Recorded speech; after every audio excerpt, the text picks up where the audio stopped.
everyone. I'm Mike Kenichi, and welcome to another edition of Valley Sports Rewind. And I am honored today because we have a guy with us. He needs no introduction. He's a legendary baseball coach at Derby High, as well as an assistant football coach at Derby, Mr. John DeFrancisco. And Coach, it's an honor to have you today. Well, it's an honor to be part of the show. It's an honor to be talking to you. You know, Coach, your career goes back to, I want to say, 1961 was the first time you entered Derby High School. Easy. But let's start right off with that. I think you're a junior in high school, and Ron Carbone takes over the football program at Derby. I heard so many things about Coach Carbone. He turned the program around. He started the winning tradition. But tell me what that first day of practice was like for you, having Coach Carbone as a coach. Well, we didn't know what to expect. And when we had our first meeting, he kind of set the tone that things were going to be done differently. That he expected to win right away. He was going to put in his system, and we were going to follow it, and we were going to be successful immediately. We were kind of stunned because we had Mr. Palmucci as our coach. Right. So when he took over, no one knew what to expect. So my first couple years, they had toyed with the idea, my freshman and sophomore year, that I was going to be a fullback. But when Coach Carbone saw me, he says, "You're not a back. You're a lineman." I said, "Yes, sir."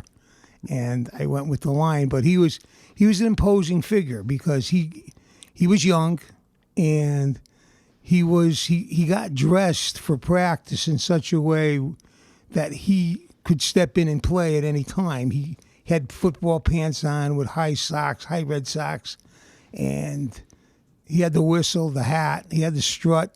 You knew who was in command as soon as he was there. Right. Now, let me ask you this. You talked about Coach Palmucci, and great human being. I mean, he was around Derby for several years as a guidance counselor, just a great man. But let me ask you this. The first couple of years you played for him, do you think that these kids loved Derby football at the time, or do you think they needed a guy like Coach Carbone to get them to understand what winning was all about and things of that nature? Well, I think the last year of Mr. Palmucci's tenure, I think he ended up with a 500 record. Right. And we were really kind of surprised that he was going to announce his retirement that day, the day of Thanksgiving. And he was a good coach. I think the difference was that he tried to establish a winning tradition, but when he failed, the tradition kind of followed itself. So I think he realized that maybe new blood was needed, and he stepped down, but I had the utmost respect for him. And Mr. D'Ambroso was his assistant coach, and the other guys who were involved. So it was really shocking that he was retiring, because I think the Shelton coach at the time had announced his retirement previous to the game. So when Mr. Palmucci said he was going to retire, it was like we were stunned. And I believe he was only in his early 40s as well. Correct. So, that was kind of young to kind of call it a career. Correct. But, that was the time back then. Now, if I'm not mistaken, correct me if I'm wrong, I think your junior year, you and Dennis Sparso shared a lot of time at tight end. You two kind of were both. I was never a tight end. So was it a receiver maybe? Or? I wasn't a receiver. Forget it. I have stone hands. I can't catch. So I put down that I was a back when I was a sophomore. So basically what he did, he said, he took a look at me. I was in the backfield for the first couple weeks, and then he took a look at me and says, "You're not a back. You're a lineman, and you're going to be a tackle, and you're going to like it, and you're going to be good at it." So that I accepted that, and that's just the way it was. Now, I've always heard stories that a lot of kids quit when Coach Carbone took over. Let me ask you, forget about the first day. The first week, did you think about quitting because of how difficult the practices were? No, I did not. See, my dad was a coach. Right. And he instilled in me the fact that once you commit to something, you commit 100% and you don't give up on it. You stay with it through thick and thin. And so when the other people were quitting because we weren't winning and he was relentless in his effort to win, I just kind of accepted it that this is the way it was going to be. it never crossed my mind to quit. And I was really surprised when a lot of the seniors left. Right. But that was their decision, and they probably had their reasons for doing it. But I'll tell you what, I never regretted staying on. He taught me perseverance and to, wade through anything that was put in front of me. And I respected him for that. And so I had never thought about leaving. Right. And that was a young coaching staff, too, which is unheard of. It would never happen now. You'd never have somebody 23 years old as a head coach. And then I think his assistants, I think Coach McAllister was 23. Right. Coach Scuba, was it? Scuba. Yeah, he was young as well. But maybe that's what you guys needed at the time. You needed guys who kind of just had got out of college and they were really into the program. And, I used to hear Coach Carbone's speeches were legendary. He'd tell a speech before the game and really get the kids fired up. Yeah, he did. He was definitely a motivator. Some of his techniques might not be accepted today, but back then, our parents never questioned what he did. We never questioned what he did. We just did what he said to the best of our ability, and that's the way it was. Right, and little by little, the program got better with him. You guys started 0-5, then you knock off arch rival Ansonia, I think 22-8. So, that was a big win. Absolutely. You guys ran the table. You beat Shelton the last game. We ended up of the 4-5, correct. Right, and then I think your senior year, you were 5-4, correct? Right, so each year the program was getting a little better, and I think his final year, they won the Hoosie. So, I mean, he really, in the 5 years he was there, he really established something wonderful. I remember after the Shelton game, my senior year, he assembled us together and he said, "Look, you were winner." He said something to the effect that you weren't winners by a hell of a lot, but you were winners, and that meant a lot to us. And there were a lot of tears shed. And he embraced all the seniors because we stayed through the program, and he told us how proud he was of us, and that meant a lot to me. I always remembered him. Right. And in the years that have transpired, I've seen him at other places, and coaching at other places. And I was coaching at Platt Tech, and we scrimmaged one of the teams that he was coaching at, and it was like I had never left. Right. He was just a great man, and I respected what he tried to do. And I accepted him for what he was. Right. Now, Coach DeCenzo, when I had him on, he had told me he was heartbroken when Coach Carbone stepped down. You were maybe your third year of college, but I mean, were you heartbroken when you had heard? Yeah, I was really surprised, first of all, that he did it because, like you said, we had gotten better as the years went on. And I had no indication that there was an affinity to Ansonia, that he had one. So when he went to Ansonia, which, as you know, was our arch rival, it was like he was betraying Derby. But, I was too young to question it. I didn't question it. I just accepted the fact that he did it and that he did it for a reason, whatever that reason was. So. Right. So now, let's talk a little bit again about your high school career because you were a baseball player as well, and you played for your father. That was tough. Let me ask you this, though. Did you have a love for baseball as a little kid? I mean, absolutely. You were a big Yankee fan, absolutely. So I'm sure you loved Mickey Mantle. Yeah, my dad, we used to watch the games on Saturday and Sunday on the black and white TV. Right. And we talk, and he explained stuff to me. My dad always would catch with me in the backyard, teach me the finer points of the game. And he was a baseball man through and through. I could remember running up from Hawthorne School when I was in the third or fourth grade and going to see the games and watching Joe Bonanto pitch for him. Right. And I remember him coming home, and how badly he felt when he was defeated, and he took it to heart, and I used to try to console him and tell him that things were going to get better. Right. But he was a dedicated baseball coach. It was unfortunate that he didn't win, and he didn't win because we just didn't have the talent, but he definitely put the time in. So. Right. Now, is there There've been a lot of great managers in baseball. Is there one you could look at and say, my father was similar to this guy in his approach and how he went? I mean, I look at him and I kind of think of Casey Stengel a little bit. Similar. Well, they probably were Right. about the same height. He was feisty, my dad, and he was a smoker back then, and he would smoke cigarettes during the game as I did when I was a head coach. But he was feisty. He was an aggressive coach, and he demanded a lot from his players, and me included. The problem was that I had to go home with him after the games and after the practices, and he demanded a little bit more from me. Right. And there were a lot of times that I questioned why he bat me eighth or ninth, and then he said that's not your prerogative to ask that question. And I was getting fastballs, and I was hitting the ball well. Right. So he says, well, why do you think you're getting fastballs? Because you're batting eighth or ninth. So he says, if I bat you third, you're going to see change-ups and curveballs and things like that.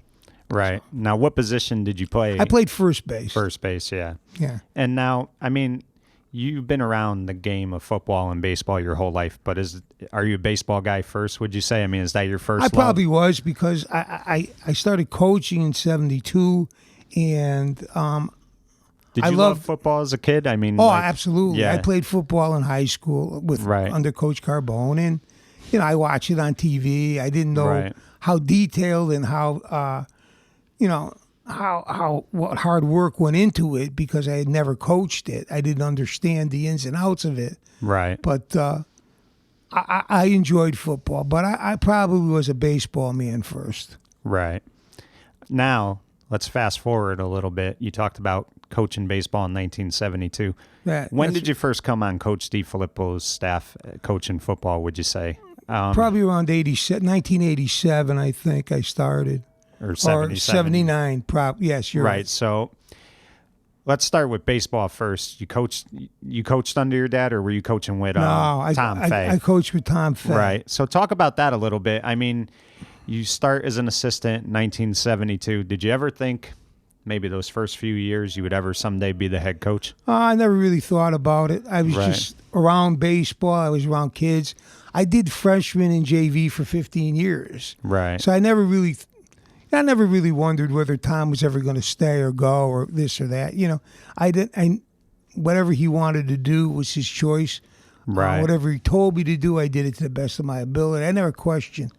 But, had you known Coach Fay before you had? Yeah, I knew who he was, because he was a colleague. He taught in the school. Right. He taught history. So I knew who he was, and he was glad to have me on board. And he respected what I did in football, because don't forget, I was coaching a freshman, and we practiced at Bradley School. We weren't even on the same field. Right.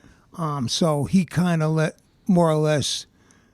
me do what I had to do, and how I did it, he didn't really question that. So I thank him for that.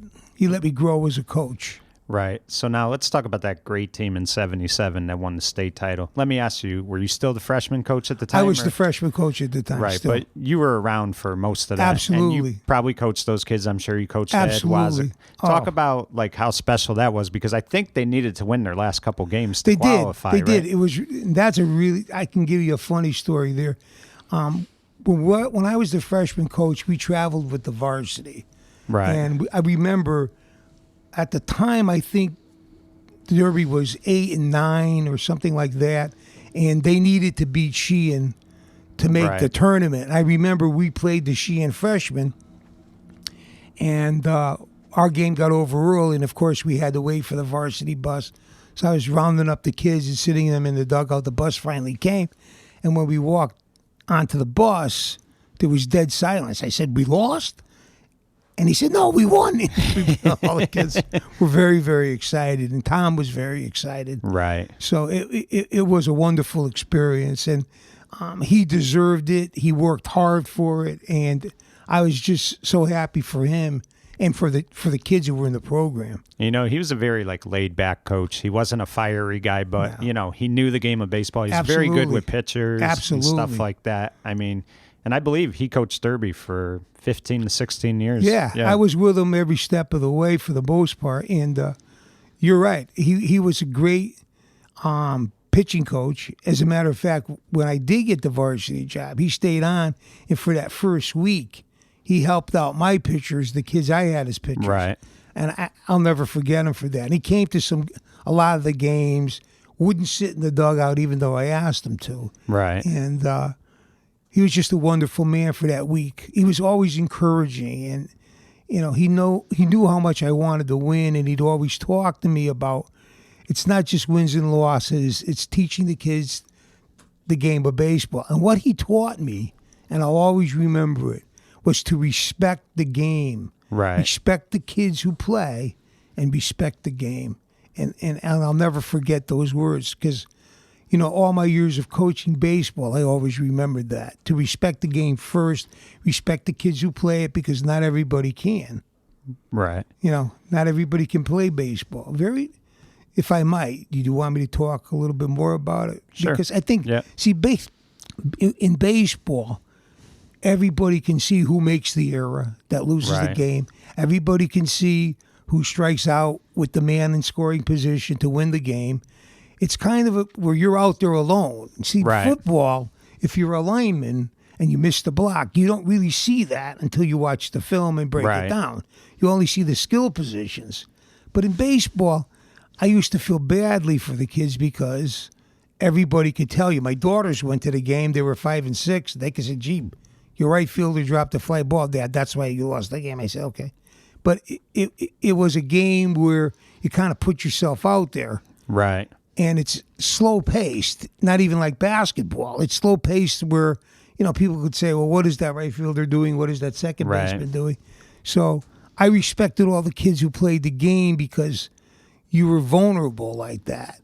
But, the good thing about baseball, though, is if you mess up at the plate, you have a chance to redeem yourself in the field. And the same thing, if you mess up in the field, you have a chance to redeem yourself. You're absolutely correct. Which we're going to talk about later, how a couple of your players were able to redeem themselves. But let me just ask you this. I mean, as far as that sport goes, like coaching is pressure no matter what, but that's got to be it's got to be a great feeling on a afternoon in May where the sun is shining and you're sitting in the dugout and you're just watching baseball and you're getting to coach it. It's got to be a great feeling to see. Absolutely was. I enjoyed it. The pressure that I felt was self-imposed. Right. Steve would tell me all the time, try to relax. I wouldn't eat before the games. Right. He thought that was bad. And, he made sure I had lunch. He brought lunch.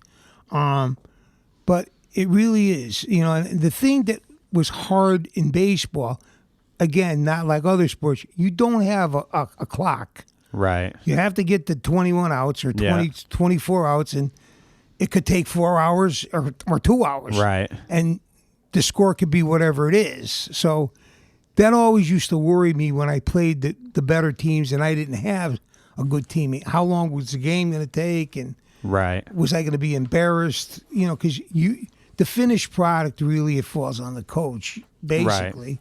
Right. And so I didn't want to be judged like that. That's why at practice, I modeled myself after Mr. DeCenzo. He was really organized as far as you know. I mean, he was organized. And so he said, you have to organize your practices and stick to it. So I would give Steve the practice schedule, and he would modify whatever he wanted to modify. So, we got a lot of work done in the 2 hours and 15 minutes that we practiced. Sometimes we had marathons. They would be over 3 hours. Right. When we got back to the clubhouse, he would say, the kids have reached the point of diminishing returns after 2 hours and 15 minutes. These 3 hour practices, you got to throw them out the window. They're no good. And he was right. So I listened to him.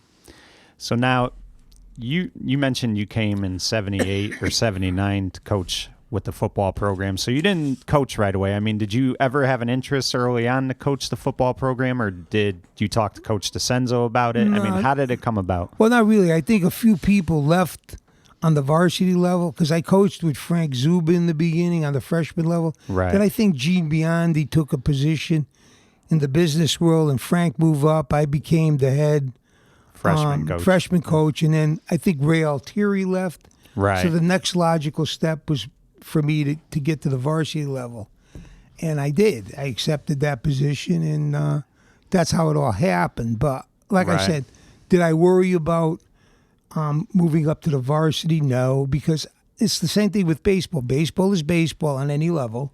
Football Right. was football to me. I wanted to win on the freshman level, the JV level, or the varsity level. Right. So now, one of the things about being a freshman coach, you know, you eventually want to move up, but it's got to be fun for you to have coached those kids because you're teaching them the system. You're going to prepare them a little bit for when they get to the varsity level. So talk about those days as a head freshman coach. How fun was that for you? Well, it was a lot of fun because you had to make on the freshman level. Coach DeCenzo and Coach DeFilippo, they always preached that you had to make it fun on the freshman level because what you want to do was build a nucleus so that they would move up to the varsity. Right. You didn't want kids quitting on the freshman level. So, Lou would always take an interest in how the freshman team was doing. He talked to me after the games, and then after the season, he would meet with the freshmen. And Right. I would always preach to those kids who played the most that, they were obligated to move on to the varsity. We had to keep the system intact. Right. So that's what I tried. I tried to make it fun. I tried to teach them a watered-down version of what the varsity was doing because they were incapable Right. to learn the whole thing. So we ran the basic plays, the basic pass plays, but we worked hard at it. We try to model ourselves after the varsity practice. Right. And if I'm not mistaken, you had John Oko with you. Yeah, John At was the with time, me. right. He started with the Pop Warner, Right. but he moved up, and I coached with Wayne Luciani, and Right. Tommy D'Onofrio was with me. So I had a lot of good help, and they were very, very anxious to do whatever they could to help the program, help me, and they were a great help. They were great coaches. Right. Now, let me ask you, a guy who's, you never think in your late 20s, early 30s that somebody would intimidate you, but were you ever intimidated by Coach DeFilippo? Absolutely.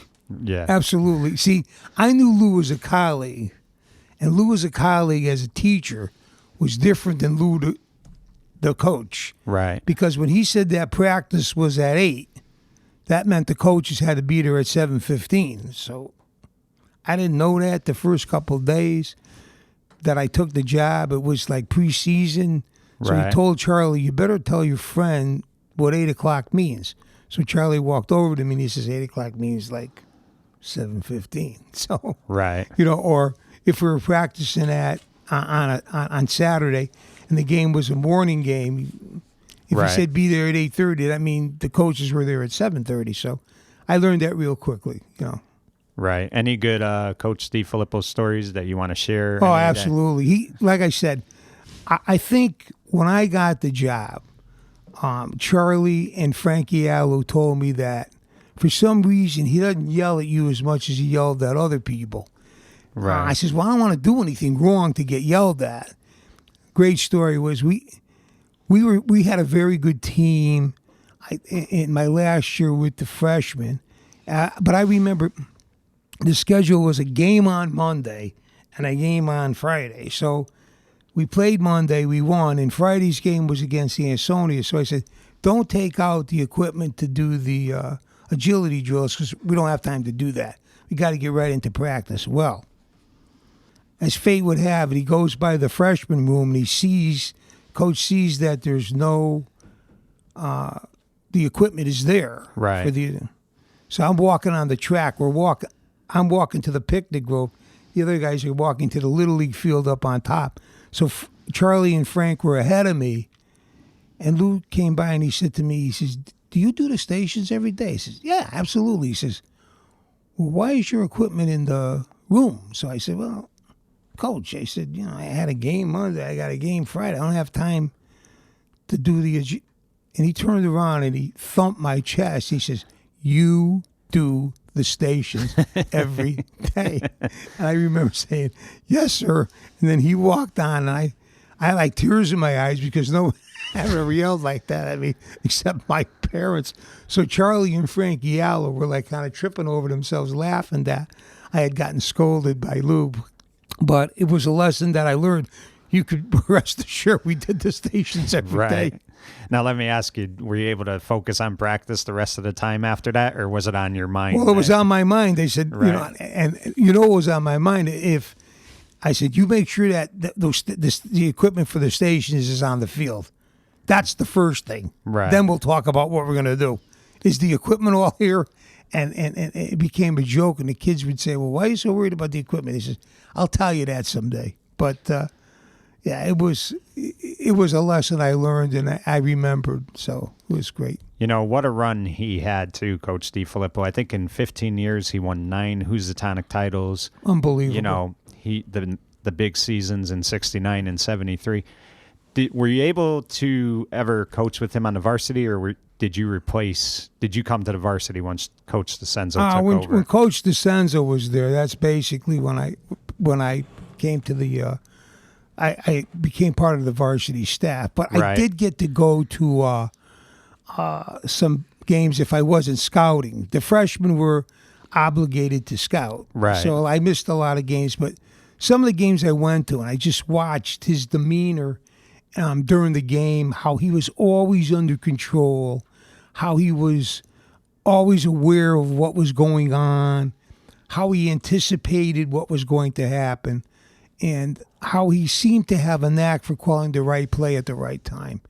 And I also saw another side of him because after the games, this big burly man would break down and cry in front of some of the kids. It was amazing to see the emotion.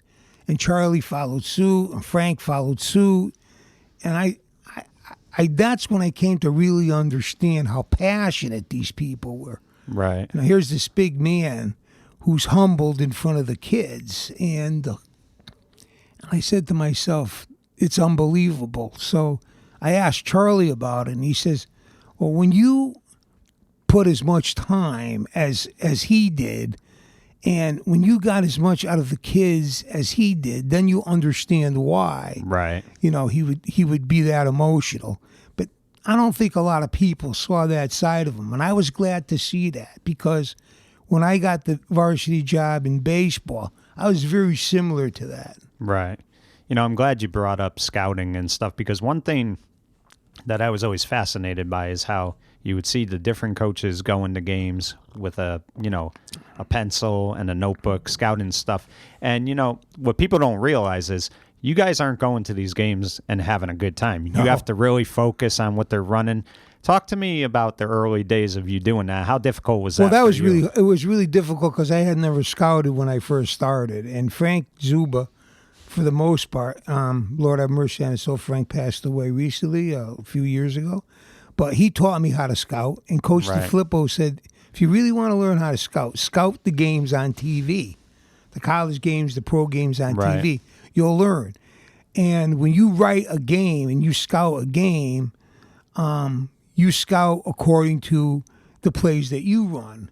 But, football is football. All teams ran the basic plays. All teams ran, like a sweep, a toss, an ISO play or a fullback dive. So you knew what to look for. But you always wanted to know what the tight end was doing, what the split end was doing. So the other guy who was scouted with you, I said, you watch the ends. I'll take care of everything else. I'll write the play. Right. And that's how we did. That's how we did it. And that's why I think I became efficient, because I did do all those things. I did scout the high school games, but you don't know how it used to be on Monday morning when I had to bring the report in to Lou, because he would scrutinize the report. I mean, what you wrote down, he took as gospel. And I remember on Sundays, Mike, I used to go over to my buddy Charlie's house and say, Charlie, look at my report. Does it look okay to you? And he would say, well, what did this guy do? And then he would kind of like draw something. He said, he probably did this because he had done it for so long. But he helped me out like that. And the more I did it, the more, the easier it became, But he was very dependent. And he gave you a lot of credit. Right. I mean, there were a few games like afterwards that I got to see. And he said, he used to call me Johnny Boy. He said, Johnny Boy, come here. He said, this was the guy who scouted this game. This is where we found that their right defensive end was weak. That's why we ran that way. And I was like overcome with joy. And I never thought, that he would ever mention that. But he was aware of what you did as a scout and how much time you put in to do that. Right. Now, let me ask you, were you as shocked as the other coaches were when he announced in school that day that he was stepping down as head coach? I was stunned. I really was. I mean, I didn't see it coming. Right. And I think the other coaches, like Frank and Charlie, were closer to Lou than I was because they had coached with him for a longer period of time. Right. I think they went down to his office and they asked him, what it was all about. And Lou said it was time to leave. And so they tried to talk to him. And all he said to him was, it's time for me to step down. Right. And then they didn't say anything And anymore. he was 68 at the time. He was. Right. People don't realize that because he didn't look like a typical 68-year-old. But, I think the last couple of years, people began to question whether or not perhaps he had, he had the ability to change with the times, and they were full of baloney because he did. right. The reason why we lost or weren't as successful as we was not because of him, was because perhaps we didn't have the same talent. So, yeah, I was kind of surprised that because he stayed on as a teacher for a couple more years. Right. Right. So, we were really kind of taken aback by that. And like I said, we were kind of stunned. Right. And so Coach DeCenzo takes over the 83 Right. season, and now you've moved up to the varsity. Right. And the first year was a tough one. I mean, it started off 2-4, I believe. Yeah, we were 2-5, Mike. Right. You guys were in danger of, having a losing season. Absolutely. But, if you take that, you put that year behind you, the following year, I think you guys went 8-2. Yes. And then, of course, the 85 team, which won the state title. Absolutely. And let's talk about 85. Let's talk about that Ansonia game, because one thing that Derby had not done in a long time was beat Ansonia. They were on an 11-game losing streak. Ansonia's number one in the state in 1985. Great quarterback in Jeffrey Coppola. And you guys just came out there that day and shut them down. Talk about that game a little bit, the 7-6 game. I'm telling you, we had prepared well for it. We knew what to expect. And we talked this among coaches, among ourselves, that, we had made the right adjustments. Frank Alloway put in a nice pass defense package. Right. Mr. DeCenzo had put in a nice blitz package, Coach DeCenzo. And the linemen were ready to go. The blocking assignments were, everybody was ready to play. And I remember that game specifically because Charlie was confident. I think he was cautiously confident. He believed that we had a good chance to win it. And when we did, I'll never forget it because they had the ball. We had the ball like on the 1 yard. They had the ball. We had the ball on the 1 yard line. Right. And we were afraid that we were going to get a safety. Yeah. So Charlie said to the umpire, to the referee, if my quarterback takes a knee, is he all right? And the referee said yes. Right. So when he took the knee and we won the game, it was just a sense of relief in that we had broken the streak where we couldn't beat Ansonia. And what's crazy is Coppola gets hurt on the second to last play. Right. James Lane, a sophomore, comes in and it's 4th and 15, and they miss it by a yard. Right, absolutely. And that's usually how those streaks end, It's just, and that was just such a great victory. I mean, like I said, I've told this story many times. I never saw Derby beat Ansonia, and my mother was a big Ansonia fan. She made me sit on the Ansonia side with her. Okay. And there was this one cheerleader from Ansonia who just would not be quiet the whole game. Ansonia this, Ansonia that. And I was a young kid, but I see the girl towards the end crying, and they weren't tears of joy. And I was like, they're going to beat Ansonia. And you just couldn't believe it. It was just such a great victory that day. It was like the culmination of all hard work and effort. I mean, it was an amazing win. The bus ride home was absolutely crazy, even though it was a short bus ride home. Right. And the kids in the clubhouse were just so excited. The coaches were just so excited. And I was more excited for Coach DeCenzo and Coach Allo than I was for myself because they were older. They had been around. They had listened to it a little bit more than I did. But we were ready, and we Right. did a good job. And you know what people forget? Back then, too, they could say whatever they want. That was what the seasons were about. You know, you love to win a championship, this Right. and that, but beating that program, and the same thing for Right. Ansonia, beating Derby, that's what really made their seasons. Yeah. That was like the thing you preach to your kids a lot. Absolutely. And it was funny that you mentioned that because Coach Hunt, Coach Delavolpe, Coach DeCenzo, and myself, we all played on the same softball team. Right, right. And all summer long, it was like we played 120 games with Cats and Fuel. We never really talked about football that much. Right. And I could always see that Coach Hunt had a tremendous amount of respect for Coach DeCenzo, and the feeling was mutual. So Right. just that 1 week, it was kind of, Derby and Ansonia. But after that, everybody was friends. Right. We played on this, like I said, we played on the same softball team. We were like brothers. It was unbelievable. And you can, both programs were very similar because, again, not big schools, but they had tough kids and they knew how to get the most out of those kids. Absolutely. Mr. DeCenzo could evaluate talent. Coach DeCenzo was a great evaluator of talent. And Coach DeFilippo as well. I mean, we won some games. I think in 1974, we won games. I think one of the Dorenzo boys was a guard and a Nizzola boy was a guard. They were about 155 pounds each. We Right. beat North Haven, who was like unbelievably big. It was like crazy. Right. To how we did it.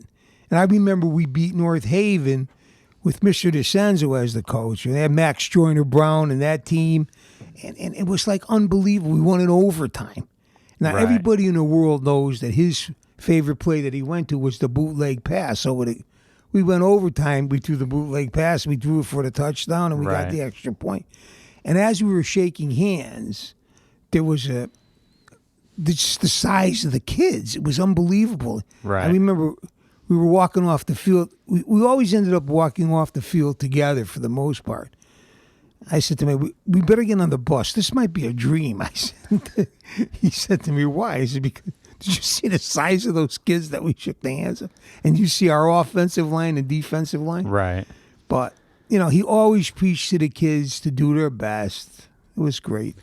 You're good at letting me segue into my next thing. You talk about the size of the kids. The team you played for the state championship, Immaculate, I mean, you want to talk about size. Those kids were huge. Yeah. I remember Dan Shea always tells the story. He's taking his all-state picture, and he's looking at like 3 kids from Immaculate, and he's like, how are we going to beat this team? This team is so big. It was a tough loss to Shelton. You guys lost in overtime. But Ansonia loses to Naugatuck. That gets you in the state playoff Right. game. Talk about, just winning a state title, what that felt like. Well, first of all, before that, when we got beat by Shelton, of course, we thought we weren't going to get into. Then we got word from Mazzanti, Right. said that Ansonia got beat. So then Mr. DeCenzo said, Coach DeCenzo said, well, I don't really want to go. We backed into it. We backed into this. I said, what? We won 9 games. We didn't back into anything. So Right. So I remember like taking a shower, and he and Frank were lamenting the loss against Shelton. I think we got beat by a field goal, 10-7, right? 10-7. Yeah. So I remember taking the shower and getting out, putting on my clothes. It was Thanksgiving. I said, listen, fellas, it's like this. I have to go. I'm married, so are you. I have places to go. It's Thanksgiving. My wife's expecting me to go to dinner. It's almost like 1:30. I got to get out of here. Right. So, again, he was talking about, he didn't really want to go. So I said, look, then don't go. I'll take the team. I'll win the state championship, and I'll bring it home. I got to go. I left. Well, that night, as fate would have it, it was about maybe 8:30. He called me up. He says, come over to my house. That was one of the drawbacks of living so close together, because whenever he had to talk to somebody, he talked to me. Right. So he says, I made a decision. We're going to call the kids in. We're going to ask them if they really want to go. Bop, bop, bop. And I said, fine. So he says, well, you were really serious. I said, yeah, I was really serious. I said, Right. we lost the game. They lost. We deserved to play. So we asked the kids, of course, if they wanted to go. And, of course, the kids all did. And we got ready that week, and we were ready to play, and we did a good job. I mean, it was just, something that, It was a crazy time because, the night before the River restaurant caught on fire, Absolutely. and Coach DeCenzo mentioned how one of the relatives talked to the team before the game and told them to play, we Right. want to see you win. So it was very emotional. And for one afternoon, it gave the town something to, Absolutely. get up for. That I was going to mention that, but it was absolutely true. We won that for the town. And I remember in that game, I think we lost our linebacker. He got into an argument, or he got into a fight, Salazar. Right. And it was funny because I kid Cisco about it all the time because now I substitute at the high school and I see him, and whenever he whenever he gets a little too pushy, I just said, just remember, you didn't play in the state championship game. I said, we lost our linebacker. They lost like their third string tailback. That was a good trade-off. Right. But it was quite a thrill. And, it was just... And I think it helped Coach DeCenzo because he got that championship under his belt, and now he was able to, down the road, be able to coach with a little more confidence. I'm sure Absolutely. he had confidence, but he's the type of guy that will always question himself. So getting that state title was the first derby ever had as far as playoffs go. Well, I always remember, I have to believe deep in the back of his mind, he always, you take over for a legend like Lou, and you're just trying to make your own way. It was really kind of tough. And, like you said, once we won that state championship, it kind of established him in Right. his mind, even though everybody else knew that he was a tremendous coach. So I think that was good for him. And, it went a long way in helping him to carry on. So you're reading my mind because you talk about legends. It was going to bring me to my next topic. So now you talk about Coach DeCenzo replacing a legend. You yourself had to replace a legend after the 1986 season. Coach Vay steps down. He retires from coaching baseball. You take over. Let me ask you, did you right away say, I'm going to apply for this job, or did you talk to your father? Did you talk to Coach Vay? I went to Coach DeFilippo and talked to him. Right. Because as fate would have it, the last 3 years I coached the JVs because Coach Mittendorf had left. Right. Because I think he was teaching at Southern Connecticut. And he had also had young kids that yes, he probably had young play in kids. sports. Yeah. Right. And so I talked to Coach, and I said, Coach DeFilippo, do you think I'm really ready to take this job? Am I ready to do this? And he looked at me, he had that look on his face. He says, you've been coaching for 15 years on the freshman and JV level. If you don't think that you're ready now, you're never going to be ready. He says, of course, apply for the job. We'll do everything we can to back you. And it was really amazing. Coach DeCenzo, the same thing. Right. Because the first year coaching baseball wasn't the easiest year. So, right. And you also had a guy, one of your pitchers, get hurt. So Yeah. right off the gate, I think you had Pete Sacku filling in, and he wasn't really a pitcher. no, he was not. And he did the best he could. He did a great job for me. Right. And I think you guys finished 5-15. That's exactly right. Right. So, the first year was rough. You go 5-15. But let me ask you, how would you evaluate your first year as a head coach? I mean, you're your own worst critic. But, I mean, did you feel good about how you did as a head coach despite the record? Well, I'll put it to you this way. I had Steve Riley with me from day Right. one. I mean, he bought into... When he bought into coaching, he bought in 100%. Right. I don't understand that. I didn't understand that. I thought he would come when he had a chance, but no, he said, I want to come every day. Right. He worked his law practice around coming every day, which it was Right. amazing. And I gave him money because I felt guilty. I didn't ask the JV or freshman coaches to donate anything because not that he needed it, because he just went out and bought balls or bats and Right. whatever. But I just didn't feel right myself. So we talked about it. In that season, we were 5-15, but the thing was we lost about 8 games by 1 run. Right. Right. And it was really funny because I would call the scores in. It'd be 6-5, 5-4, 4-3, 3-2, Right. 2-1. It was like ridiculous. I mean, it was just, I know it was ironical, but it was just crazy. We were losing the 1-run games. Right. And I always thought to myself, I said, geez, I'm the coach. I have to make a one-run difference. I mean, but we would get kids to third base. We just couldn't get them in. We couldn't drive them in. We tried bunting. We tried hitting and running, but Steve was great because he was a great sounding board. He kept me on an even keel. He says, you evaluate yourself as a coach. And if you don't think that you did a good job, you're absolutely wrong. So with that in mind, we went into the next season with renewed hope.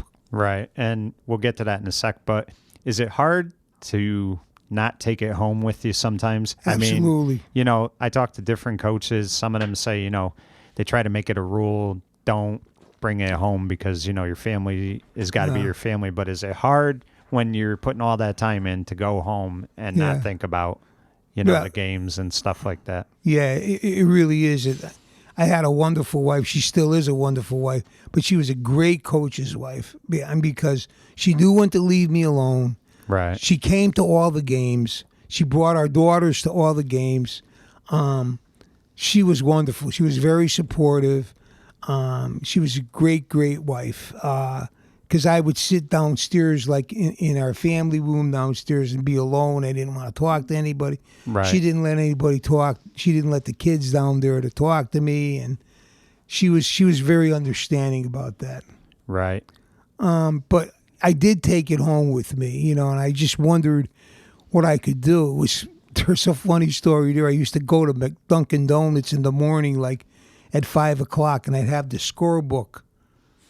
I'd have the scorebook on the table, and I'd be circling different plays or different situations that could have been different. Right. And a gentleman came down and sat next to me one day. I guess he got there too. He finally figured out, and he said to me, it's in the book, as a matter of fact.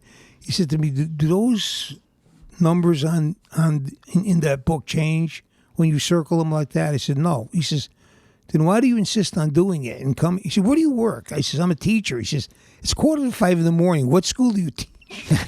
I told him Derby High School, and I was just figuring out ways in which maybe I could have won this game for us. And he said to me, "There's, the numbers don't change in the book." And he says, "You're right." I remember closing the book and never doing it again.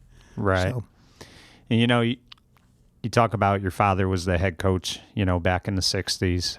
Things like that, and now you're the head coach. I'm sure you went to him for a lot of advice, but the thing about you and your father, which a lot of people don't realize, is it wasn't just father and son. You two were best friends as well, and I mean, there was a great relationship there. You want to talk about that a little bit? Yeah.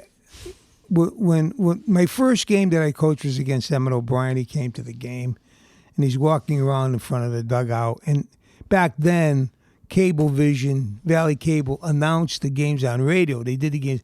So during my first game with Emmett O'Brien, and my dad's kind of walking around in front of the dugout. I don't know what he's up to, so I walk over to him. I said, "Dad, can I help you? What do you want?" He says, "Can I sit on your bench?" He says, "You're my father. You can sit on top of the roof if you want to." Right. So he was very, very happy about that. So he sat on the bench. He watched the game, and every now and then he'd say something to me. Or if we were losing by a lot of runs, he was a fair weather fan a little bit, and he'd walk out towards. I'd see him walking out towards the scoreboard, and I'd say, "Dad," and he'd wave to me and say, "I'll talk to you afterwards." He didn't want to stay anymore. He had enough. But I was glad that he was able to see that, and I was glad that there were some instances where he helped me out. I mean, I remember we were playing. And Michael Mangillo was having a rough time, and we're playing Cheshire. We need the game to get into the state tournament. I said, "Mike, wait a minute. I might want to put up a pinch hitter." And my father came up to me and he said, "Let him bat." I said, "Dad, he's not going to get a hit." I said, "Let him bat." I said, "What do you got to lose?" "What I got to lose is a trip to the state tournament." He says, "Let the boy bat." So I looked at him. I says, "I love you, but he's not batting." Right. So then it was time for Mike to bat. I said, "Okay, Mike, go up and bat. Do me a favor. Swing at the first strike." And he hits a double into right center field. And so he's pointing. Right. I thought he's pointing at me. He's pointing at my dad because he heard the conversation. He heard the conversation. So, And I asked him, how did you do? And again, he got up and he's walking towards the scoreboard and he waves to me, doesn't turn around. So that night I said, how'd you know?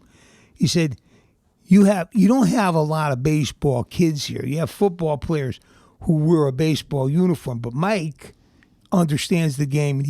He saw 3 batters ahead of time what was gonna might happen and what you might do. And he said to me, he said, if coach lets me bat, I'm gonna get this hit. Right. So he knew that. He said it to my father, and my father looked in his eyes, and he saw that he thought that was really going to happen. That's what he told me. Right. And I said, I don't know. He's a left-hander, and his name was Stroll. I remember he just accepted a scholarship to Maine. Right. And Mike just hit the shot. So I just asked my father, how do you know? He says, when a kid tells you and looks you in the eye and said he could do it, you heed that. And I learned the lesson. It was great. Right. And one of the things I've always heard about you and your father, correct me if I'm wrong, he was like a freak when it came to collecting balls that went in the woods, stuff like that. He always wanted to retrieve every ball that, went over the fence, went in the woods. And I believe you were the same way with that. You would always want to retrieve the balls. Well, we just got so many balls for the games and for practice.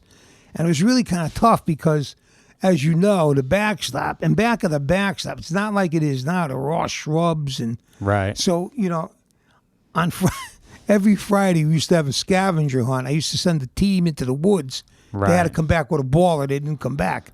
So I got some balls. And the balls that were hit over the fence, Hank Rondini, the guidance counselor, he'd come up on Monday or Sunday when we practiced, and he'd bring me 7 or 8 balls that were hit over the fence that ended up in his yard. So, balls were hard to come by, so we had to kind of use every ball that we could find. And the funny story was my wife got tired of hearing me talk about I need baseballs. She went up to Blanchette's and bought about 6 or 7 dozen balls out of her own pocket, brought them up, said nothing, threw them put the box on the field, opened it up, and threw the balls out there. And she said, okay, I don't want to hear you complain anymore about baseballs. Great story. This is what I mean. She was a great coach's wife. Right. And, wins are important, championships are important, but I know for you, impact in players and, the lives you touch and stuff like that. And there's one, kid that was really impacted. And for one game, he got to play the field for an inning. He got to bat for an inning. You want to talk about that player a little bit? Yeah, Nick DeRuba. Nick was born a midget, and he was small. But he always wore his shirt. He always was he was a good soldier. He got the bats. He kept a scorebook. And Nick and I formed like a bond. It was really, really good. And it was a nice relationship outside the classroom because I had him in the classroom too. Right. So there was a JV game, and I think Coach Mancini was the JV coach. So I don't know I think Riles was looking out at the game. I was taking a shower because I had to go to a wedding. So he says, you might want to look at this. So I'm looking out on the field, or Coach Mancini might have been. I'm not sure, but I look out. I says, "Is that Nick?" So right. I put on my pants, no shirt, put my shoes on. I'm running across the field. I says, "You can't let him play. He's a midget." Right. So I said, but he walks in an at bat. Right. He throws the guy out at first. So he puts in his yearbook one of his fondest memories of playing in the JV game. So I never said it to Coach DeCenzo or Mr. DeCenzo. And he reads it in the yearbook, and he said, you want to explain this? And he puts the yearbook down there because, as the principal, he kind of like made sure everything was on the up and up with the yearbook because kids might say something that wasn't right. Right. So he would kind of survey all the yearbooks. So I said, I don't know anything about it. So he said, Nick played. I said, well, he got in the game for 1 inning. But you don't know how much that meant to him because to this day, it's funny because my son-in-law is an accountant at Deloitte & Touche, and Nick worked in the same office as he did. And the first thing he asked my son-in-law, when my son-in-law introduced himself, told him who he was, he said, you're Coach D's son-in-law. And he said, yeah. He says, I just remember the time he let me play in it. Now, how many years ago was that? And he still remembered that. that was a great feeling that he would do something like that. Right, and that's got to be the most rewarding thing. Absolutely. Right. Absolutely.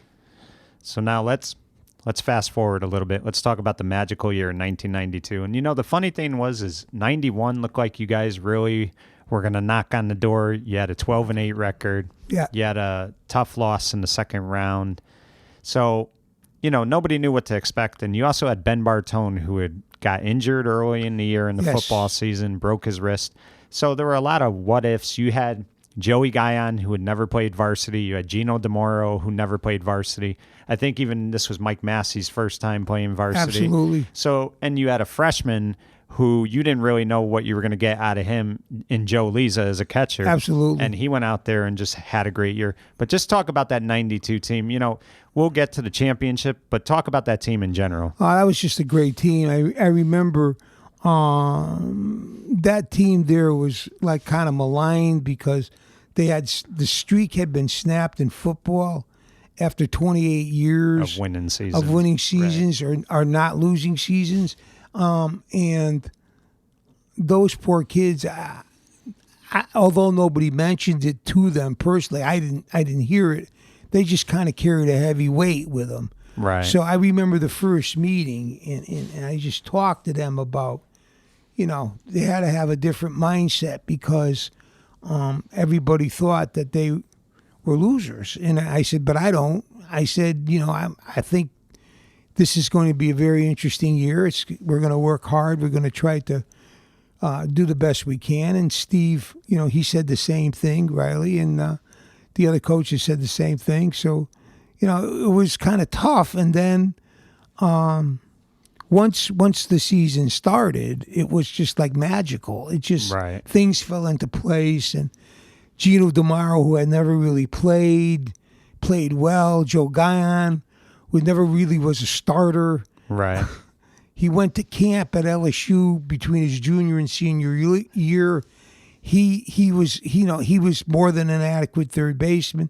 I had George Hay at first base, who didn't play the year before. Right. And David Ann Roman, who was a junior, who had never played before.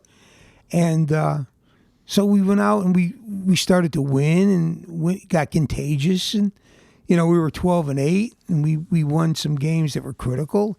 And I remember talking to the kids after we had clinched the championship. And, of course, Riles and I, we look at the other teams, the other S schools. I said, we should win this whole thing. Right. I put a lot of pressure on them. I put a lot of pressure on me. I said anything less than that I don't think would be acceptable, Right. So that's basically what I said to them. And then we went out and we proved everything to be what it was. So I was very fortunate to have those kids. They were easy to coach. Right. They wanted to learn.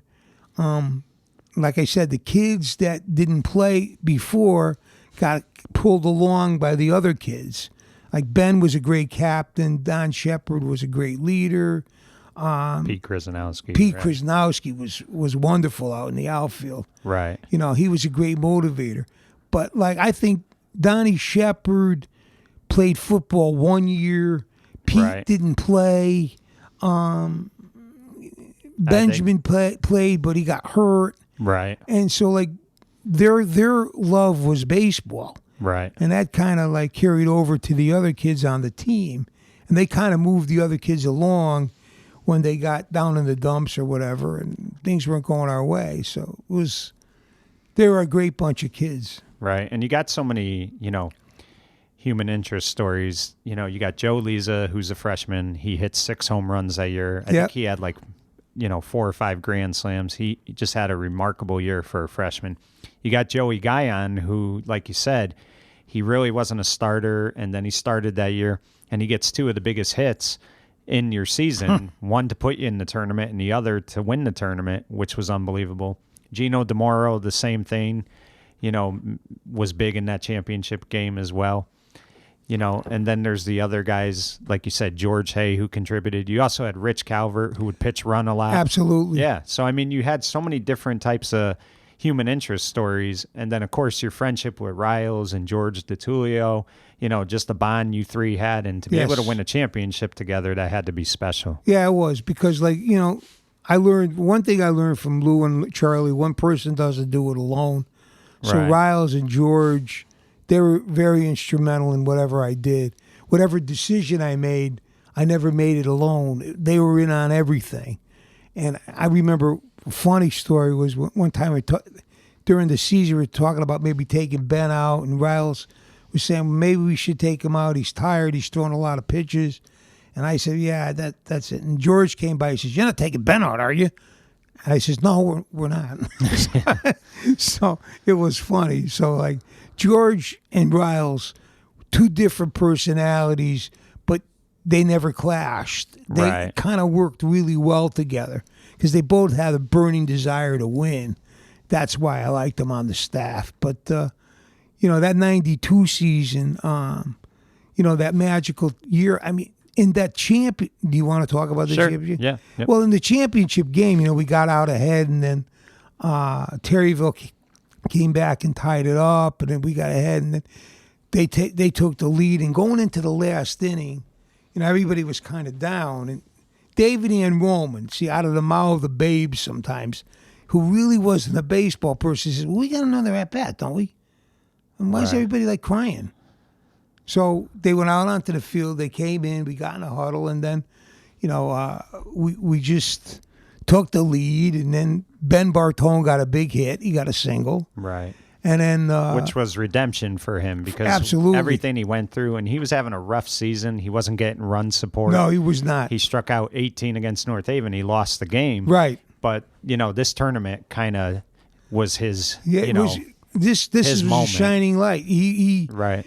it was unfortunate because it was really what was really funny was the first 13 games. I think it was Donnie Ben. That's it. I didn't Right. really.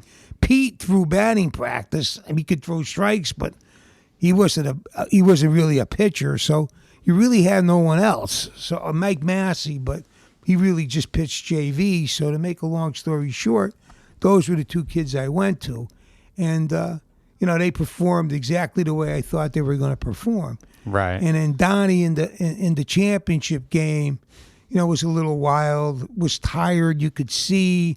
So Ben came in, and he shut down Terryville for 3 innings. three right. innings, absolutely. And then, but then I had to put Donnie back Shepard out back there. in because Ben had run out of outs. So, and it's we were up by 2 runs. I think it was the 11th inning, and Right.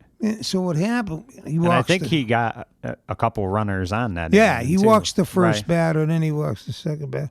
So I walked out to him, out to the mound, and Rouse said, what are you going to say to him? So I walked out there, and I said, look, you got to grow up. You got to be a man. We got you to lead now. Right. Let's get on with this. And I know you're tired and your arm hurts, but you got your whole life to rest. Right. Let's get it done. And he did. He struck out the next batter, and the game ended on a strikeout. And everybody went out and celebrated. It was really, really tremendous. I mean, What was going through your head when he struck that final guy out? Oh, I mean, it was just, had to be surreal. it was surreal. The whole thing was surreal. But I remember Riles tapping me on the shoulder, let's go. So we went out, and as I was running out there, I said, I'm going to get killed here because I'm an old man, and all these kids are going to jump on me. Right. But after the game was over, I had tears in my eyes because the first person I thought about was my dad. He would have been Right. so proud. He Yeah. would have been so happy. Then I looked up, and there was my wife and my kids. They came down. They were Right. in tears, and my mom was there. Yeah. And that meant a lot to me because, like I said, my wife was a great coach's wife. She lived and died with me every hour. And my girls understood what it was all about, So it was wonderful that they were there. They And that could share it. that was a rough couple of years for you as well because your father had passed 2 years prior to that. Right. And it's not something you just get over right away. So I Right. mean, I know 91 was a tough year coaching for you, mentally. I mean, your mom was still having some, Right. tough times with it. So, It was hard. people don't understand that. Sometimes the game is a an escape, but sometimes you can't escape everything when you're dealing with everything you are. Right. It was, my mom was very dependent on my dad. She didn't drive, so I'd go down there every night to check on her. And I did it till she passed away. And I would go grocery shopping Right. after practice or whatever it was, or I'd have to go there at night to make sure her alarm was set properly. And, so it really was hard to fit baseball in with all the other things I had going on. I tried to be a husband, Right. but really, again, my wife deserves all the accolades. She raised those two little girls. Right. And I got home late. They were in bed a lot, but it all worked out in the end. But like you said, for a couple of years, and I think about them even now. Every now and then something will be said, or I'll go substitute, and an old book is lying around, and I'll look and I could see his handwriting in it, or Right. something like that. Sparks a memory. And like I said, most Sundays I go to the cemetery and say a prayer at his grave and my mom's grave, and my in-laws. So, he's never really far away from me. He's always in my thoughts. So Right. And some of the best things, it's one thing to coach with each other, but they're also your friends. And, you kind of need each other in tough times. And that's one of the things people don't realize. I mean, during your time coaching with Coach DeCenzo, Coach Alu, there was a lot of death that went on, between all the coaches. It wasn't easy. Coach DeCenzo's father, right before his final game, Right. passed his way. Coach Alu's wife, your father, and Right. Coach DeCenzo's mother, Right. probably 2 years before that. So, you guys had to kind of lean on each other because, absolutely. people don't understand. The game is fun, but there's things outside the game that That's are not absolutely fun. right. I mean, we went through deaths and marriages and divorces. I remember, like I said, Coach DeCenzo, Mr. DeCenzo, he was always there for me. Right. And Coach Alu, the same thing. They were all pallbearers at my father's burial, and they all shared my grief. I could commiserate with them about anything. Right. I went through a pretty tough divorce, and Mr. DeCenzo was always 2 rooms down from me. I could talk to him. Right. I mean, Mr. Fay also, because I Right. didn't want to coach anymore. I didn't want to coach baseball anymore. Right. And he said, well, just come into the gym. I said, I don't have my stuff. I'm going home. So he said, just walk into the gym. I said, no, I don't want. So he says, just come in. So I walked in, and when I walked in, all the kids were clapping, and they wanted to know where I was. So I took my jacket off and started, and Right. I just looked at him. I said, thanks, Mr. Fay. Because I called him a lot of times Mr. Fay. I said, thanks, Mr. Fay. Right. And I'm getting filled up right now. And he just looked at me and said, you're all right. Right. You're all right. And, sometimes you need them to get you through Absolutely. the tough times. So now let's bring up 96, because, again, you want to talk about another team. Let me ask you this. You had left after the 96 season, but I had always heard that you were thinking about leaving after 95, but you thought 96 was a young team, and you really didn't want to have the new coach Right. going in with a young Right. team. But talk about that 96 team, because I think a lot of people thought 95 was going to be the second Right. championship, but this group in 96, again, it's very comparable to the 92 team. Yeah. Just to regress for 1 minute, the 95 team, I think talent-wise, that was probably the best team that I Right. had. And we got beat by a lefty, by East Lyme, I think it was. Right. And in the quarterfinals of the state tournament. Right. And after the game was over, I said, this should not have happened. I said to Riles, I said to my wife, I said, this should not have happened. And we shouldn't have lost this game. I don't know what I did wrong or what. And, everybody was encouraging. So I said, well, I got to get this right. So I came back in 96, and the team was really depleted. We had to really almost start from the beginning, but we did have 2 good pitchers. I mean, I Right. said Steve Stoneha, and I had Andrew Davis. Right. Now, Steve pulled a muscle in his chest throwing, and so he was like really limited in the beginning of the year Right. in what he could and couldn't do. And Andrew really had no experience on the varsity level. Right. He pitched a lot of JV, but not varsity. And we we were winning and losing. We caught fire. We won a couple games in a row. I mean, I had Danny Ortiz, who was a first baseman, playing third. Right. I had Sean Hayden, who had never played. He was playing first. Right. I had a young kid, George French, who was a freshman. He was playing second. Right. And You also had Craig Schutte in right field. Craig Schutte in who was right a field. freshman, right. The biggest thing was I had Gary Pompa, who was my center fielder, but when Andrew Davis pitched, he had to play shortstop. Right. Now Gary was a really, really unique individual because he suffered heartache in his life young. Right. His father died of a heart attack, and he was walking home from Bradley School and saw his father in the car, and that left a lasting impression on him. So Right. he came off of the baseball team. So we were really kind of strapped when we tried to play Stoney at short. He wasn't a good shortstop. He was an outfielder. Right. So Gary said, well, I played it in Babe Ruth. So I hit him a couple fungos, and he looked pretty good. So Right. Riles wasn't with me in '96. He had gone to Emmett O'Brien to coach. So, I evaluated the situation. I said, really, you don't want to make a lot of changes. The least amount of changes you can make is the best way to go. So I said, okay, Gary, here's what you have to do. I said, you have to run down after school. I'll meet you because I had 7-period prep, and Charlie would let me leave 5 or 10 minutes early. I'd meet him. Right. I'd hit him about 40 round balls. And then during the regular practice, he practiced in the outfield. So when Davis pitched, Gary played shortstop. Right. We beat West Haven. To this day, I don't know how we did it. Andrew Davis pitched a great game. Right. Joe Leza got a couple of big hits.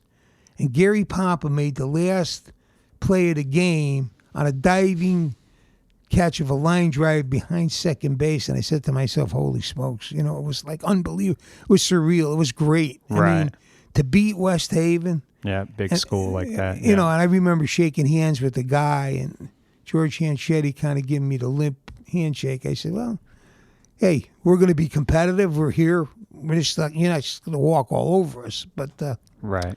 It was wonderful. But that was a team that I didn't think was really going to be that competitive and win a state championship. We got in at 10-10. Right. Now, the funny part about this, the last game of the year, we're playing Sheehan, who was pretty poor. Right. And we lost. And I said, I said to myself, this doesn't bode well. So I remember going up to the clubhouse, and Jeff Davis was the assistant coach, Andrew's brother. And I said, I said, no, that's not the approach. The approach is this. Okay, the season's over. We're 10-10. There's no difference between 10-10 and 11-9 in whom we play. Right. But we have to get ourselves mentally ready. And I'm going to tell you this like I told the 92 team. It's us against the world. We're ranked 20th. Right. Second from the bottom. Nobody thinks we're going to win. So let's just play like with a chip on our shoulder. Nobody thinks we're going to win. So to make a long story short, that was kind of like our motto. That was our mantra as we went through the tournament. But Andrew Davis ended up being 4-0 in the tournament. Yeah, he was unbelievable. He was unbelievable. And Steve Stonehouse won the game he pitched against Norwich Tech. That was a funny story if I could relive that one with you. We drove up to Norwich. It was raining. So I asked Kenny Marcuscio, our athletic director, I said, Kenny, it's raining. It's pouring. Right. Do we have to do this? And can't you call? He says, it's their home game. They make the call. Because we weren't on a neutral site yet. It was only the second round. So we go up to Norwich Tech. I look on the field. Steve didn't coach for me, but he scouted for me. Right. He scouted Norwich Tech, and he said their best player is their catcher. So as we're pulling in, I'm looking on the field. Nobody else is out there but the catcher. Yeah. So immediately when I got home, I did tell Steve, you were right. He was the kid that they had, so right. I get off the bus, and their coach comes up to me, and he said, well, the game's canceled. I says, you don't have any phones here in Norwich? He says, why? You couldn't call me? You Right. could call me at 11 o'clock. It was pouring in Derby at 11. It was raining here. So now we had to go take a 2-hour bus ride back. Right. So then I couldn't let the kids go home without practice. So now we're going to practice. Who's moaning and groaning? I says, guys, we got to hit. So Kenny said, well, the kids have to go home. I says, we have to hit. So I said, I don't know what you're going to do. You could write me up. We're going to hit. Right. So we hit for an hour, and then he got back on the bus the next day and went up there. And we beat them pretty good, about 11-1, I think. Right. Right. So the other coaches wanted to put other kids in the game. I said, no. I said, not yet. Right. Then at the last inning, I put some other kids in the game. I said, this guy's going to learn to make a telephone call when he has to. So Right. it was rewarding in that sense. But, to spend 2 hours on a bus, you know how it is. Yeah. You played football. You played track, I think, right? Right. You know Yeah. the bus rides. Oh yeah. On a school bus. It's crazy. Yeah. So that was rewarding to win that game the way we did it. Right. And the championship game, I mean, I think you guys played Chapon Valley. Shepwalk Valley, Right, yeah. yeah. And I mean, Drew was unbelievable that day. Absolutely. It never felt like you guys were in trouble in that game. It was smooth. I mean, you guys, I think, Well, I had scouted them probably two nights before, and I knew that we were going to win. I thought that we had a good chance if Andrew was on that we would win. right. I can't remember what sports reporter from the Registers. He saw me there. Might have been Novak. Right. He said, D, you want to give me a prediction? I said, no. And I'm walking to my car. I said, no. Right. I don't want to give anybody fodder to put up on a bulletin board. So I said, come on, who do you think? You think you got a good chance to win this game? I said, I don't know. Yeah, we're going to play hard and we're going to do our best. So he's getting his car. I'm getting in my car. He says, we're going to win tomorrow. You can Right. take that to the bank. Right. So that whole thing was an amazing. That was thrilling. That was a wonderful. We came back. We were behind. We came back in the game. Yeah. Andrew was. He was great. He was on his. Yeah. He was on his game. Sean Hayden made some great plays at first that day. Absolutely. Kevin Minnendorf, who was like your designated hitter. He got 3 hits. 3 hits. I mean, so many guys who really didn't see the field till their senior year. Right. Really stepped up. Stoneha played great in the outfield. He was wonderful. Yeah. He made a great catch out there. I Yeah. think in about the 5th inning, when we were winning by about 2 runs. He made a great catch. He saved the game right there. But you could see Andrew was getting tired towards the end, and I walked out there and I says, Andrew, you've given me so much. I said, and it's really not right of me to ask you to give me 3 more outs, but I need it. I don't want anybody. I wouldn't want anybody else to have the ball right now. Right. And he went out and he got the job done. And that bond between Andrew and me has existed to this day. Whenever Right. I see him, Yeah. now it was really funny that because my wife taught his son, Right. and his son was the only kindergarten kid who could really throw a ball. And It's in Andrew, the family. yeah. So Andrew used to come to pick him up, and he'd always mention, how's Mr. D? How's he doing? How's everything going? When I see him, it's always the same. Right. He takes his time to come by because he knew how much I meant to him. Now he knows how much he meant to me. Right. It was great. And like Benjamin's the same thing, and Right. Donnie Shepard the same thing, Gino DeMauro the same thing. I mean, Right. those things, you never know when you're going to meet him again, but it's always wonderful. Right. Now, it's hard to win one championship, but to win 2, it's, sometimes impossible. What was it like to win that second championship? Well, it was How did just- you feel? It was like, it was like beyond words, really, because, like I said, it just happened. We just got hot at the right time.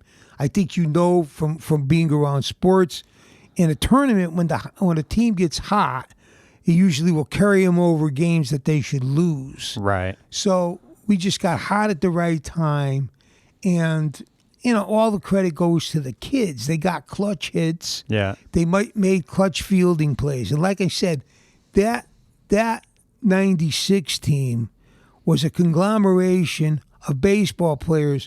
It was like a puzzle to make them all fit into the right piece. Right. So because, like I said, Gary Pampa was a shortstop and an outfielder, and Kevin Middendorf was going to play first base, but he got hurt in a scrimmage, became the Right. DH. And Sean Hayden played first, and he wasn't really going to be. And Krasnowski was a good catcher, but he didn't have a great arm. Right. But he could hit the ball. Yeah. So there were like a lot of partial. And then you ask a freshman to play second base, Right. And another one to play right field. and another one to Yeah. play shooty. They got clutch hits, you know. Right. And that's why when I see George French now, and I look at him, the struggles that he goes through, I really feel bad for him. And I always offer him a word of encouragement. And like I said, kids don't forget you. And he always looked at me. He looks at me and he said, you know, you taught me how to win. I said, no, I didn't. I said, you taught me how to win. Right. Because it wasn't right to put a freshman. I protected him because some seniors didn't like the fact that a freshman was playing, but I had no other option. Because what I used to do, Mike, and you're going to laugh, I used to give, see, I wasn't a coach who was like a dictator. Right. I needed all the help I could get. So I would pass out 9 slips of paper and I'd say, okay, put down the 9 best players that we have who can play varsity. So George did it, Jeff did it, I did it, Steve wasn't with me at the time. I did, and we compared. And what it came Right. down to, French was always the second baseman. Right. So when I put him there, you know, I would take care, I would make sure that no one else was harassing him or bothering him in the clubhouse after practice, because I knew he was an integral part of what was going on. And he got a big hit against Amity. Right. Right. Tremendous triple. I mean, it was just fantastic that he hit the ball like that. I mean, he really won the Amity game that propelled us into the tournament. Right. But like I said, you know, we lost the last game to a very, very, you know, average Sheehan team. So a lot of people were worried about that. But I just said, hey, just be thankful we're here, because really, I don't know how we got here, but we did. So I'm not going to be negative now. That was one thing, Lou. He always preached, always be positive. Right. And you never heard Lou, and I'm sure you testify to this, or Mr. DeCenzo for that, ever be critical during a game. Right. And that's what I took with me. No one wants to strike out. No one wants to make an error. Right. So I never did that during the game, although I'd be frustrated and throw my hat down. But no, I would never say to a kid, you should have got the hit. You should have made the catch. Because I know you're not always going to do it. I know I'm going to make mistakes as a coach. Right. So I couldn't expect them to be perfect. Right. Let me ask you, Riles wrote a great book about 10 years ago, The Fat Lady Never Sings. How proud are you when you just take that book out sometimes and read about that season and just think about these kids you coached and Well, things? when he wrote the book, he said, I want to write a book about, you know, the 92 team, because it says right here, our football team found redemption on the baseball diamond. So I said, and Riles was, you know, Riles was a lawyer, but he wasn't really, you know, he wasn't an English major, so he met with a lot of roadblocks in writing the book. Right. They wanted a lot of dialogue, and Steve didn't understand dialogue, but he did it because this meant the world to him. Right. He didn't do it for the money. Right. He did it because he had something to say, and he was really enamored with this team. He really liked this bunch of kids. Right. And he thought that something had to be done special. So I give Steve all the credit in the world, because every roadblock that he met, you know, we would talk about the book. He would say, we would talk about the facts in the book and some of the stuff that was said in the book. We wanted to make sure that it didn't offend anyone. We wanted to make sure that it was factual. And he did just a tremendous job. And when he gave me the first copy and what he wrote on it, he says, to my dear friend, you know, who gave me a chance to coach, I mean, it just meant the world to me. And like I said, he wrote it, I think, and he dedicated it to Gino, to Donnie Shepard, and to Ben Bartone. Right. Those were the 3 central characters in the book. I'm sure Right. you've read it. Right. Well, they were on that football team that had Right. the losing season. Yeah. So, I mean, those kids really did find redemption. Those kids are very, very close to Steve. And Right. He's very close to them. So, you know. And they've all done great things in their lives, Yeah. you know, making a difference every day. So, I mean, it's probably lessons they learn from there. Well, I hope so, you know, but like I said, I'll never forget them. I'll never forget any of the kids that played for me, you know, football or baseball. I mean, I remember, you know, when you played on the JV team as a senior because you just loved the game. And I remember being out there after practice with you. So I Right. says, if this young man wants to do this, Coach Leno and I would stay. And I said, this is like wonderful. I said, this is a great kid. Right. I said, I got to just, someday, I says, our paths will cross. Little did I know that it would cross like this. This is wonderful. Right. What to you, Coach, is the most rewarding thing that you could take out of all your years of coaching? I Just- know the championships, but Well, just being around kids, having an impact, having hopefully a positive impact on the kids. right. And just making them feel good about themselves and making them feel that they can accomplish anything they work hard for. That would be basically it.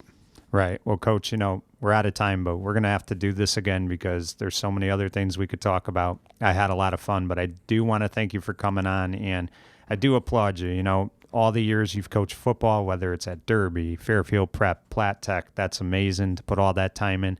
Same thing with baseball, Derby, Seymour, you know, back at Derby again for a second time. I mean, it's unbelievable, and you've left your mark in the town of Derby as far as I'm concerned. Well, that's great. And like I said, you know, it was when you asked me to do this, I found it was a tremendous honor, and I really applaud what you do for Valley Sports. It's like unbelievable. Thank you very much. Well, thank you. I really appreciate it. And that was the legendary John DeFrancisco for Valley Sports Rewind. I'm Mike Kenichi saying goodbye, everyone.